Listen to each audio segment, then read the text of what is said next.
Hello বন্ধুরা, ডন্টলপুর কুকিংয়ে তোমাদের সবাইকে স্বাগতম। আজ আমি নিয়ে চলে এসেছি একটা ইউনিক রেসিপি, সেটা হচ্ছে ডিমের ভাপা রেসিপি। দেখো আমি কত সুন্দরভাবে 4টে ডিম ভেঙে নিয়েছি এবং সমস্ত রকম মশলা উপকরণ দিয়ে আমি ডিমটাকে নেড়ে নিলাম।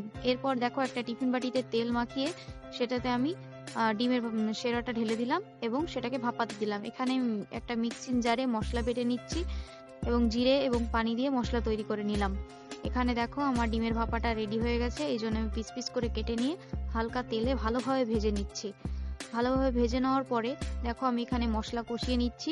মশলা কষানোর পরে আমি এখানে হালকাভাবে জল দিয়ে দেব। যতটুকু পরিমাণ জল লাগবে ততটুকু দিয়ে দিলাম। এবার আমি ডিমগুলোকে এতে দিয়ে দিলাম। এবার দেখো আমার চ্যানেলে যদি তোমরা নতুন হয়ে থাকো তো অবশ্যই সাবস্ক্রাইব করবে। বলতে বলতে আমাদের রান্না শেষ। এবার আমি পরিবেশন করে দেখাচ্ছি। এইভাবে যদি একবার বানিয়ে খাও তাহলে আর অন্য রেসিপি কিন্তু খেতে চাইবে না।